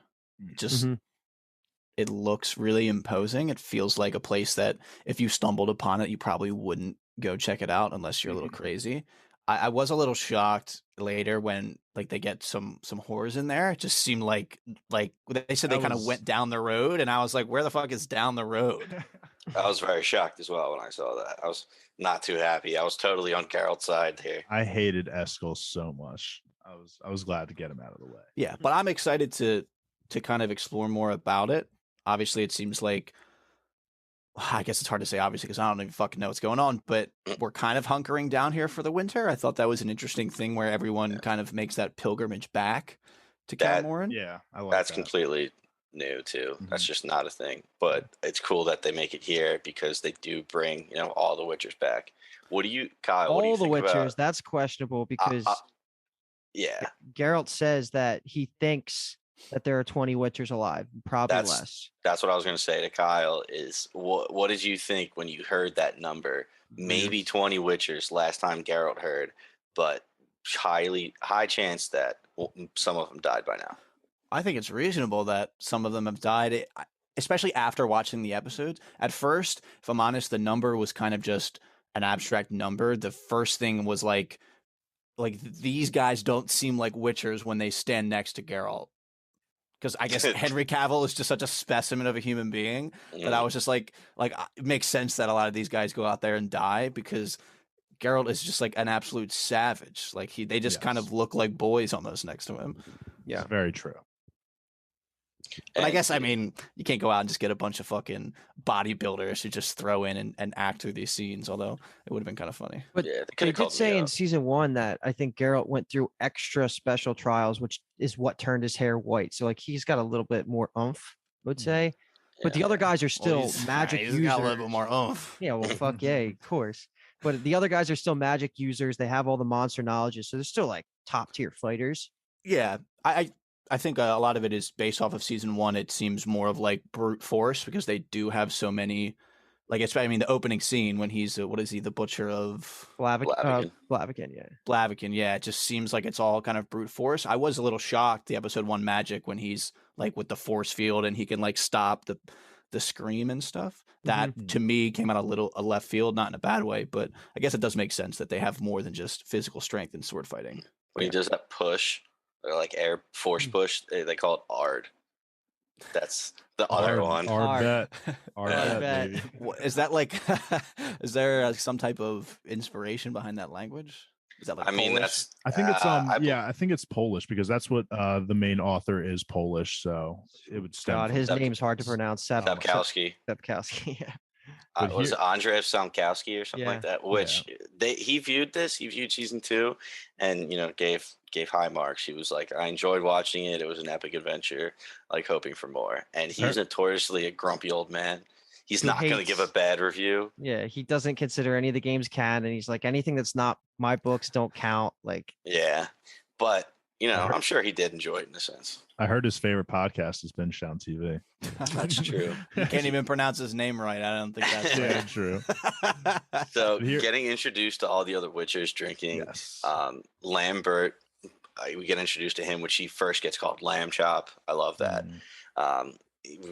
They do the classic like stare down after not seeing each other for a long time, and then bro hugging it out. And we also get introduced to Vesemir. That was like a name drop where I haven't watched Nightmare of the Wolf, which is probably bad for me to be on the podcast, but that was definitely, obviously I know a little bit of the weight behind that name. So he called it out at the end of season 1 when he got that ghoul bite, was tripping on hallucinogens. He was saying like Vesemir, like guide me and all this other shit. I love Ciri's introduction here when she's just like Eskel. She laughs at like a joke being made at Eskel, and Eskel like goes up to her and is like, "Who the fuck are you?" And she's just like, she sips the drink, puts it down. It's like, "I'm Princess Cirilla from Cintra. Oh, nice to meet you, dude." I wrote that same line down. It's just I thought the delivery from Freya Allen was so good there. She just didn't give a fuck.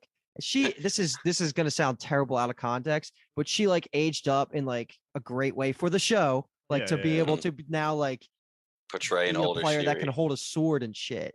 And you could just tell she looks so much older, and I think she's going to be a great Ciri. I was a little worried from season 1 because I thought she was super, super young, but it looks like, real world aging and stuff like that. And obviously they're going to help her out with little swords and stuff. It's going to be really fun. I agree. Season 1, I was a little concerned, but just the interactions between her and Geralt, the few that they've had already from season 2, and her, the way she just holds herself. Like, I wrote that down too. I was like, Ciri whipped her balls out and said, Princess Cirilla of Cintra, pleasure to meet you. Like, so good. So cool. What a beast. And I just got chills at the last scene of this episode. I'll wait to say anything before we get there. Yeah. But I mean, Eskel is just so obviously a Muppet, dude. He comes in with just an absolute attitude, and he just stinks from the moment he walks in. Yeah. So upset. Yeah, that I think is completely made up. Like, I don't think Eskel's not supposed to be. Eskel is a mainstay Witcher. Eskel, Lambert, and Geralt are boys, and it's just like, what are you doing to my boy Eskel? I've been in the game. I've been on so many missions with you, killing all these monsters with you. Like, wow. Oh my God. That was surprising to me too. I kind of liked it though a little bit. It was interesting. It was a good take, I thought personally. I mean, I didn't see it coming. I'll give him that. Actually, that's a lie. This was spoiled for me. I did read that one of the. I read like a few months ago that one of the main Witchers actually ends up dying, and so I kind of saw this coming, and it helped cushion the blow because I was very upset. Yeah. But like I was saying, he whips out the Leshy arm and drops it down. Just terrifying. Could you imagine like fighting something like that? And then you actually get to see it later on. I just think the monsters, the way that Netflix is portraying them, they're doing a great job. I feel like we've already seen more monsters up through, what is this now, 10 total episodes than the entire Witcher series, 7 books. Yeah. Dude, There's Wow. like no monsters in the books. I mean, and once you get past the first two like prequel books, like there's no monsters. it's not That's about true. monsters at all. It's not about like Geralt using his elixirs and powers. It's so just about relationships living in this world. It's like it's And so politics. and politics. That's the which is the part that I love. Like all of the mage politics stuff. That stuff is what really drew me to the series. It had nothing to do with like the monsters, which is awesome to see visually, but in the books probably wouldn't have even read as well. But that's why it's amazing. They're throwing so much CGI money on the Bruxa and on what is this, the Leshy? Leshy, yeah. Dude, it just looked incredible when Eskel rolls out and like after Geralt realizes it's Eskel and he just like extends, like that was amazing looking. Mm-hmm. It was phenomenal. After the reunion, we get a quick shot of Vesemir and Geralt just talking about the fact that Vesemir had told Geralt not to bring her here just because he didn't know, neither of them knew about, what she was going to be, what her powers were. It's kind of like just a mystery to all of them, and that this might not have been the best decision. Then we about Geralt? How about Geralt on the stilts, just training, just taking it? Yes. So good, man. He looks great. Jumps down, starts fucking them all up with the sword. That's too. a Man of Steel right there, if you get what I mean. Yeah. Yeah. But so then we get our next shot is of Geralt dissecting the Leshy while Ciri's kind of probing about what her purpose is at Kaer Morhen. She's asking, what am I here to do? Like, am I here to study monsters? Am I here to train? And Geralt's like, no, you're not here to train because it's dangerous. But she's got a curious eye, and she's really wanting to find a purpose for here. And then all of a sudden a noise is heard. I don't know if you guys want to talk about anything else there, but Paul, I'm just curious because you mentioned when we talk about episode 1 of all the inspecting and shit, was this kind of game like, and that he's like looking and inspecting this Leshy armor, or no? Yeah, it was pretty cool. I mean, that's what you kind of are. You're a detective and you just get these clues. So I feel like this is more of him kind of learning and trying to find out more information. Like he was doing a full up biopsy. But I absolutely, I had the feeling like I was in the game again. Like you were just saying, like just getting a part of the beast and just figuring out a little bit more and just learning, getting it in your catalog. You have a whole catalog of all the monsters you come across, their names and their backstories and their weaknesses and shit like that. And this felt exactly like I loved everything about Kaer Morhen. That's cool. Where the conjunction gets name dropped again is the biopsy part, I think. But like we said, the Leshies, every Leshy that you see has been around since the conjunction. Mm-hmm. And let's skip ahead here a little bit because all it really is Ciri exploring around. Like the party started. We already kind of mentioned that. Geralt and Eskel have their interaction. They did have that one line though, which I thought was important to bring up while we are in this room. Ciri says, I want to train because I want to kill the Black Knight, the one that's hunted me. And Geralt, gets very serious and says, this is important. We don't kill out of fear. We kill to save lives. Like, do you understand? Fuck that. Set your convictions. Let's go. They This is Arya Stark in training. They do seem to be setting up, like, really kind of going out of their way almost to characterize Ciri and showing you the things that she's going to have to learn, and or actually more honestly unlearn a little bit about the world and what it's going to be like and what her future is going to be. I feel like they're kind of planting these seeds for her and Geralt to constantly be kind of bashing heads throughout this training process. We had a great line right after that where Ciri asked, well, how did you spend your first days when you came here? He goes, I was beaten and starved. Straight out of Nightmare of the Wolf. It's so good. Gotta go back and watch it if you haven't. Yeah, Kyle, you should watch that at some point. Yeah, because the one thing I also want to mention here is we also get a quick shot of Vesemir talking to Ciri mano y mano. And we got a cool mention of Deglin and how Deglin used to be Vesemir's master, like Geralt to Ciri kind of person, trainer of Vesemir. So that was really cool. Yeah, we got a cool shot of his armor. And he admits to her that he's just like a little bit wary of her presence and what it brings for Kaer Morhen. So the girl. I was just going to say, with this scene, with the party that we talked about, Geralt walks down and is like, what the hell's going on? Vesemir is totally cool with all these chicks being in here. Which I was like, dude, what are you doing? He moved on past that phase, man. Like, I agree with you. I think he was at the beginning of Nightmare of the Wolf was on that level. But after what he had experienced, I don't think he should have allowed this kind of stuff. But Geralt fuck was just Eskel. Geralt was a total dad coming in. Just be like, dude, release all of your pain in any way you want, just not here in our home, and stuff like that. So Eskel is fucking this chick who has this weird branch coming out of her back, which we find out is the Leshy. No, it was That's out of his back. bro. Oh, his back. That's why he was so touchy when Geralt touched him, because he's covering up the branch that's in his shoulder. That fucked him up. Yeah. I didn't even think about that. Okay. Honestly, that scene where you see his wound, like, it made me like itchy. I don't know why. It made me very uncomfortable. It like, I guess the makeup was good. It just looked very painful, and it moving and growing. It just, for some reason, I just got like hot and itchy. Like you have a parasite like in your skin underneath or something like that.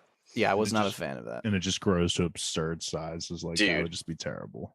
How about that line by that chick though? You took on that wood monster. Let me take on yours. Yes. Is that Paul's sexiest scene? That's gotta be. Yeah. Could be. I want to save my sexy scene for a real good sexy scene. Love that. But yeah, then we get the great battle between the Leshy, who looked, like we mentioned, incredible. Just the combination of makeup and CGI, and how you could still see Eskel as like a human a little bit, but just the trees branching out of him like Doc Ock was just incredible too. And we just get a really good fight here, and Vesemir comes to Geralt's rescue, and unfortunately Vesemir is about to die, and in order to save him, Geralt has to take the life of his friend Eskel, and he does the cool lighting of the blade that Luke says and stabs him right in the side, and I'm sure that just incinerated his inside, so he was just dead immediately. But really emotional. Did not expect this. A lot to unpack for this whole Leshy fight and the 5 seconds leading up to it, because one of my like low-key favorite things about the Witcher world is just that the pendants that they have. Is that what the term is called? The pendant medallions. The medallions that they have. Nice. I was writing it as medallions. So there you go. Which medallion? They just, anytime that there's magic or monsters or anything like it, they start ringing. And when the Leshy broke up, like he broke out in the other room, all of the Witchers are partying. They all just like freaking just stop. And that was like such a cool moment, because like they're all like, all right, it's fucking game time. And then instantly, this is one of my favorite parts too, is Geralt's like, he's talking to Vesemir. He's like, grab the boys. Let's go deal with this. I'm going to go find Ciri. And then he goes, no, we need you to do what you do best. You go fight. We'll find Ciri, because he knows. And that speaks to what you were saying, Kyle. I think they pretty much all know, like, Geralt's like the best. So you need him. You need him in the main fight. Like, let Lambert go find Ciri, which he does. I would have felt so safe though in Kaer Morhen with a bunch of witches. Like, as soon as the medallion started ringing, like they were like, all right, I'm gonna go check the perimeter. I'm gonna go secure the guests. I'm gonna start searching. And like, I was like, oh my, everybody just put their business suits on and just went to work. Fuck, I totally forgot what I was gonna say. It was a really good point. Oh no, what I really like, I got it. I recovered, saved it.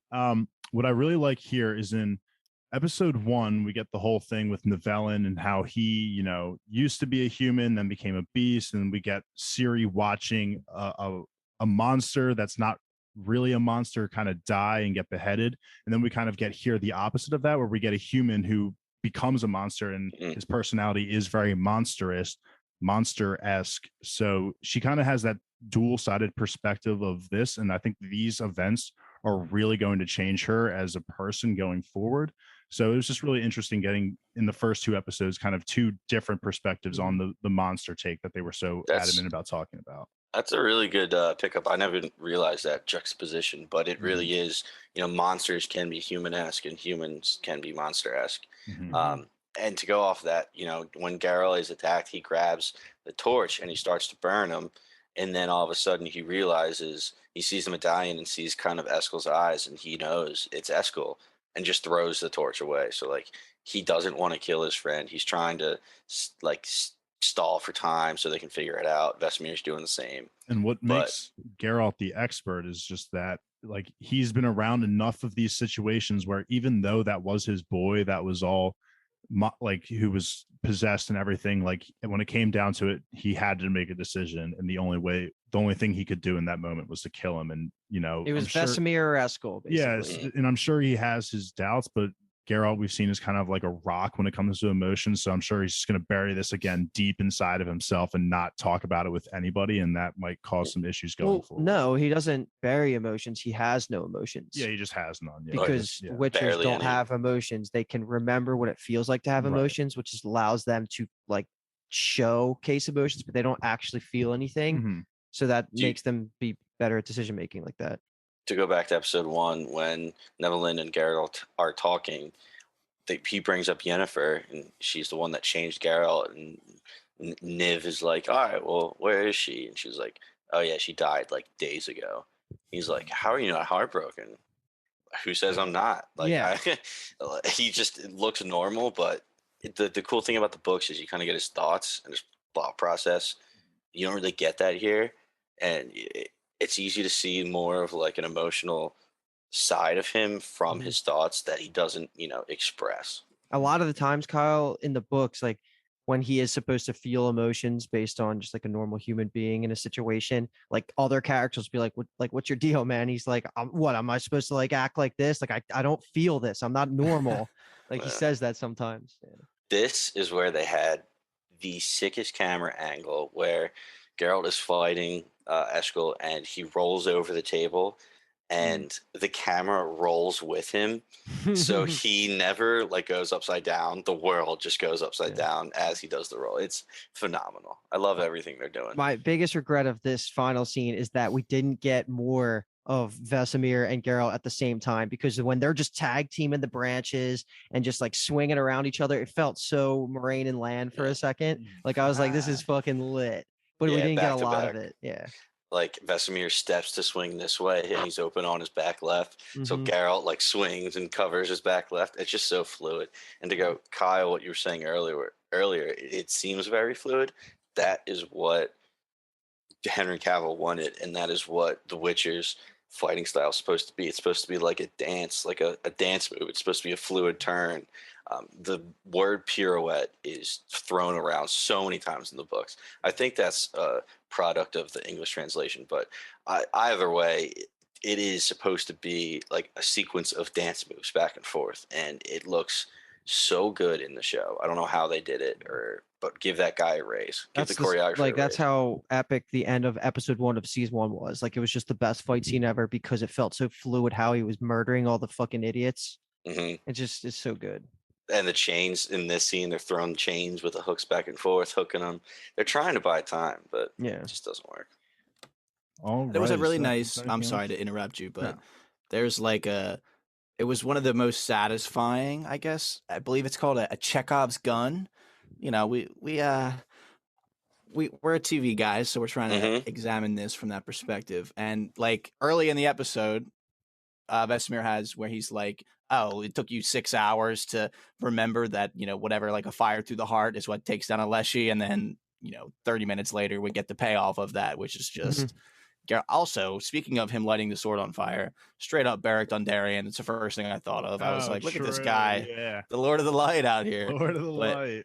Just another thing that I just was shocked that he could do. I didn't know that was a thing. So that was in a good way. It was just like, I was thinking that he threw the torch away. It was like, well, what the fuck are we doing now with fire? And then he did that. I was like, that's what we're doing with fire. Magic isn't like, it is hard to come by, but it's not like, if you do have it, it's not like there's a lot of limitations. Like, I mean, the fire is definitely a big thing, but they're pretty flexible with what they can do, I would say. But it's not a huge output of power. Right. It's like correct. They're not mages. They're witchers who have, and mages look down on the way witchers use magic because they think it's so like primitive. That's the exact word I was looking for. They're like, dude, you're calling this magic. Like you witchers are calling what they do magic when really it's just parlor They're doing tricks. like a hand sign. That's it. And like, it's like push. Yeah. When they're like, dude, you're calling that shit magic when it's literally just the beginning of the iceberg. One thing I want to make my last comment on is I noticed it at the very end of this episode is that Geralt is still calling Ciri Cirilla, and I'm waiting for the moment when he's just like, Ciri, because that'll just show that like the bond is finally there, I think. But it was just so weird because when he said Cirilla, I was like, that just doesn't sound so wrong to me because he's so used to saying it. Like he says Ciri in the books for a while. let me rip us through this last part here, and then we could just talk about whatever before And getting then out I of have here. a BKM for us as well. I have a better one. Okay. I have a better one than both of you. All right, we'll talk it out then. Nah. So Vesemir does the whole traditional rip the medallion off the dead Witcher's body and hang it on the tree with all the other past Witchers. And then we have this really cool. I really enjoyed this last part. Like I was looking at myself on the rewatch, just looking at my arms, getting chills at it. But it's like the double parallel scene of both Yennefer, the rain's coming down. She's starting to have this. She's starting to have to face the idea that she doesn't have magic. So she's running through the forest and screaming while it's kind of matching up with what Geralt's saying and teaching Cirilla. He's starting to gear her up to basically start training her, right? And he's just starting to walk through the motions and describe some of the Witcher codes to her. And like Ciri doesn't know what's going on at the beginning, and then she gets it by the end, and she just instantly, without question, starts practicing the movements and stuff. And I just thought it was so fucking awesome because I've been waiting for this moment when Ciri starts to train since I touched the books and I knew that this was a possibility. Like, this is going to be so fun to watch her grow and like become a badass. And just Geralt being the teacher, like it's our and Kaer Morhen, like this is just the epic level shit that Witcher fans have been waiting for. I was getting goosebumps when Ciri is exactly what you're saying, just right behind Geralt, mirroring his moves, and he's going through a short little sequence, and then he steps off, she does it by herself, he's watching, and he'll give her tips, and this is perfect. I'm ready. I'm so ready for the next few episodes. Mm-hmm. And the quotes, this is like, I'm sure this was Henry Cavill saying, I'm saying this from the books. I don't care what you're saying. He's going around saying, the world is changing. Nowhere is safe now. Like, you can't run from the world. You can't hide from it. But you can find power and purpose and a chance to survive the horror. And then this continent was meant for no one. All you have to do is keep your sword close and keep moving. It's so good. I love them. Dude. I can not wait for the rest of the season. That honestly feels like end of book shit. Like, it funny really feels that's, like that would be the end of a book. That's the start of the books, like the main book series. Yeah. That's pretty funny because I mean, obviously recency bias is a thing, but this has got to be probably one of my favorite scenes of all 10 episodes, including the 8 from season 1, obviously. In that, it's just really nice. My quote or my note, the note that I wrote down was just, wow, this is just a really, really nice moment. That's awesome. That's awesome that you got that. Even though you didn't know it was coming, you weren't looking forward to it, but you still felt, oh, that's a cute little bond connection. I feel like they put a lot of effort into showing what it means, especially because when I had mentioned that they're kind of setting up these obstacles that Ciri and Geralt are going to have to get over in her mindset about things. So kind of getting the beginning of that, I think it's going to be a fun ride. I'm just so aware that there will be a day in my life when the Witcher content stops and we will never get another Henry Cavill scene. And I'm just living in the moment right now where I am just so happy, like just seeing my man who I know behind the scenes loves this role so much more than I do. And I love the role. And it makes me so happy getting anytime he's on the screen. It was a perfect casting. Absolutely. Yeah. So what do you want to, real quickly, do you want to just go around and give our ratings for the first 2 episodes? Like, I could just go really quickly. I know what I'm going to say. Sure. I'm going to give episode 1 an 8 out of 10. I really liked it. Just Nivellin, whatever his name is. I thought he was really well portrayed he was differently portrayed than in the books, but I liked his portrayal here. Just getting introduced to the Witcher world. So I thought that deserved an 8 out of 10 for me. And I'll go a little bit lower for the second episode, to be honest. I'll give it a 7 out of 10 for the second episode. Nothing too crazy happened in the second. Well, I mean, Eskel becoming a monster was pretty wild, but I didn't really hit that hard for me. So I'll give it a 7 out of 10. So just I kind of like there were some low moments of these episodes that a lot of information, it's hard to follow if you don't have like the book canon stuff. So I'll stick with like a 7.5 for both of them, but there were 10 out of 10 moments in both episodes that stick out in my mind that make this show just like, this is what I'm here for. There's going to be a lot of low moments and a lot of moments that are like season 1 where it's kind of confusing, a lot of information. Some of it might not be satisfying because that's kind of how the books were. But then there's just absolute banger of moments just like how we ended this episode. And so 7.5, 7.5, really above average. I'm loving it so far. I'm just waiting for Kyle to go. Well, I gotta go last, bro. Come yeah, on, you know the. All right, I'm gonna say for the first one, it's hard because it's exactly like Luke was saying. Like there are certain scenes and moments, like the witchering scenes in these two episodes, like 10 out of 10. I thought they were phenomenal. There are some like slower parts and a little like it's so hard to kind of pull away from the books and be like, why did you change that? So I don't want that to affect my rating. But at the same time, I'm like, all right, this is the first Witcher content we got in like 2 years. I'm freaking out. I love this. This is amazing. I'm gonna give the first one a 7.5, and I'll give the second one. I'll give it an 8 just because of the amazing choreography, even though I didn't love every decision that was made in that episode. So this is interesting because I am going to give, I think the first episode was a solid 8. I think the second one was a solid 8.5. Nice. I really liked these episodes. I thought, I mean, the first thing after I watched both of them, the first sentence that I wrote down was that this is such an impressive improvement over season one. Everything just feels different in a better way and just more cohesive. And you can feel the plot threads being established, but also getting payoffs along the way in like a much more concrete way. It feels better to like be rewarded by paying attention and like getting invested in the relationships between characters. So I mean, we talked about the choreography.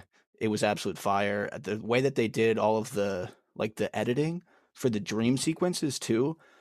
So there's a lot of dream sequences in Wheel of Time. But the difference between Wheel of Time is that you're kind of like actually in the dream, like interacting with people, versus it felt like in Witcher is more like a combo of like a vision and a dream, where like things are a little bit more outlandish, and like the movements and the way that they were fading, like the different vision guides into each other while we're flipping between Yen, Francesca, Fringilla.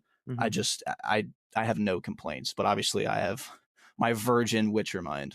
Yeah. And for what it's worth, I also agree that if I have to make one of them higher, like 7.5, 7.6, I preferred the second episode. So it seems like Dave liked the first one better, and us three liked the second one a little bit better. And to play on what you were saying, Kyle, just really quickly, is the first 2 books that were quote unquote released for The Witcher are just like kind of prequel books, and even those are written very clunkily as well. So it was really unfortunately was well reflected in that season 1 with how clunky it was. But now that we're into like the official start of like Ciri and Geralt's story, linear plot, yeah, it will be way less clunky. It'll just be like way more easier to grasp. But I agree that season 1 was a little tough to understand from an outside perspective, but we'll get consistency.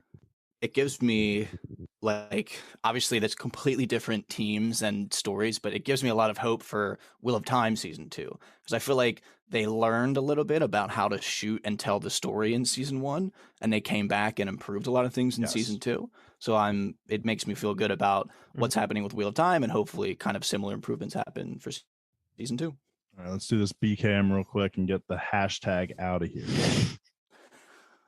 All right, I'm upset I chuckled at that because there's not really. This is obviously all going to be cut, but I think there's like not that many like hot people. So I was just there's like 4 of them. So I was just gonna put them all in: bang, kill, marry, friend, being Tisea, Triss, Yen, and Francesca. But if we don't want to do that, we can cut whoever we want. I don't know what was Triss Marigold. Cut Fringilla because I think we're all gonna kill her definitely. Well, I was gonna say I didn't say Fringilla. Oh, you didn't. Triss should, I feel like, not be an option. Okay. Yeah. I mean, it can't be. I mean, only because she's she's just in these episodes. She's kind of. Should we do Yennefer, Francesca, and Tisea? That's the one. Yeah, that's the 3. Let's do that one. Yennefer, Francesca, and Tisea. Okay, that's better. Are we doing real world? Yeah, real world implications. All right, I'll get us into it. No, just fucking. Like, what do you mean real world implications? Like if you kill, Tisea in the books, Yennefer doesn't have a mother figure anymore. All right, so to end things here on the podcast, we're gonna do a little BKM, a little bang, kill, marry. We're gonna have 3 characters listed. The options are gonna either bang, kill, or marry them, and they will have in-show consequences. So if you kill a person in this scenario, it'll affect the outcome of what's to happen potentially in the show and whatever. So the options, sorry, I was about to say, does anyone want to start without listing the options?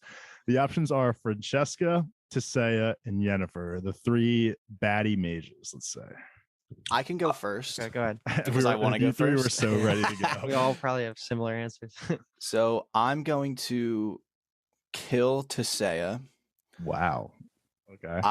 Only because I feel like she's a mean person, kind of. She's very attractive. I like her mature look.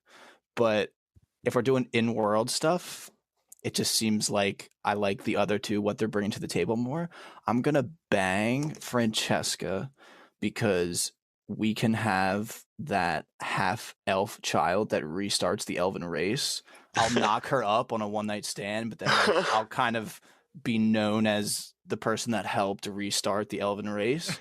Nice. And then this is a risky proposition. I'm going to marry Yen. And so she's the hottest. And I think it's a dice roll. I don't know anything about Geralt beyond what we've seen in the show. There's nothing that leads me to believe that he wouldn't be interested in a 3-way marriage between the 3 of us. So going off that level of knowledge, I would be willing to share Yen with Geralt. So that's why I'm going to marry. I'm going to roll that dice. And if he's going to kill me, he'll probably kill me clean because he knows his way around that sword. I'm just going to piggyback off of that. I'm also going to marry Geralt and Yen. All 3 of us are going to be together. I will share. That's why I wanted to go first. I will share Geralt with Yen, not the other way around. No, I love Yennefer. I am so team Yen. You know, in the games, it's like a known thing that you can kind of pick your own storyline. And one of them is you can either pick Triss or you can pick Yen. I'm always picking Yen. She's the best. Marrying her. I'm going to bang Tisea just because she's got so much pent up emotions. I feel like she says in season 1, you know, me and you are very similar mages because we show our emotions on our sleeve. She's got to release those emotions somewhere. She can release them on me. And then I guess I just have to, you know, say fuck the elves and kill their queen because they're already hurting anyway. It's not like they're going to have enough power to come and hunt me down. Paul's about to start a race war. Yeah, I'm going to do the complete opposite thing that Paul just did right there because I'm going to actually marry Francesca because I'm going to be the human that brokers this peace. I'm bringing peace to the continent. And I'm won't also be full-blooded elves, though. Just saying. What'd you say? Your babies won't be full. I don't care elves. about making more elves. I care about making peace right now in my life. But I don't know what it is about Francesca's actor, but I am just completely smitten with her. I think she is fucking beautiful. Doesn't hurt that I absolutely love her character in the books, and I was really curious to how she was going to look on screen. But I think she's so beautiful. I'm going to marry her, make humans and elves good. No more fighting. That's going to save a lot of problems in the future. You'll find out about that, Kyle. And then I'm going to definitely bang Yennefer because are you fucking kidding me? Like how, like Kathleen would disown me if I killed Yen's titties. So I'm going to marry Yennefer. She's beautiful. And also I feel like Geralt won't mind. Yen gets around a little bit. He doesn't fucking go after all the exes. And I'm going to kill Tisea because that seems to be like I'll have the least repercussions. This is crazy. I think I'm going to do a little bit different. I don't know. Can we even have 4 different possibilities here? Yes. Yeah, yes. All right. I'm going yes. to kill Francesca. I will also start a race war like Paul. And Nice. I will bang Yen because I don't see myself fitting into a 3-way marriage with Yen and Geralt. Like I am just an average human being with 2 above average human beings. Like no way. All right, so I'll bang her and then I will marry Tisea because I personally love Tisea. She's the head of Aretuza, man. She's a powerful wizard. I know Yen's got more potential, but I like Tisea's personality a little bit more than Yen's personality. It's like really bad, but like I'll marry her. Now, Tisea's a great character from the books too, so yeah, I'll give you that. Yen's complicated. But Yen, she's got an attitude on her, but if you can get along with her, it's totally worth it. So this was all something a little bit different, right, for each of us? Yeah. No. Oh wait, Kyle and Paul, you had the same answer, right?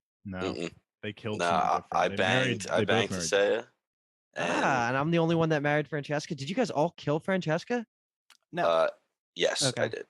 Okay, Destroy the Elven Damn, race. that was the most different we've ever had, probably. That was a good one. Low key, that turned into be a very good one. Good BKM. Great 2 episodes of season 2. I love this. I cannot wait for more. But that is going to do it for us for today. If you guys like what you heard, our podcast also covers Wheel of Time, Dexter, Midnight Mass, Rick and Morty, all different kinds of shows, but most importantly, a lot of really good stuff. If you want to toss a coin to your Bingetown, we have a Patreon where I came up with that myself. We have a Patreon where you can become a Bingetown homie. Follow us on Instagram and Twitter, and hit subscribe to us wherever you get your podcast. Or the easiest way to do all of that is to just check out our website at BingetownTV.com. And we are so excited to cover The Witcher. We are so happy to have you here along with us. So from everyone at Bingetown, thank you so much for listening. Make your peace. I was gonna say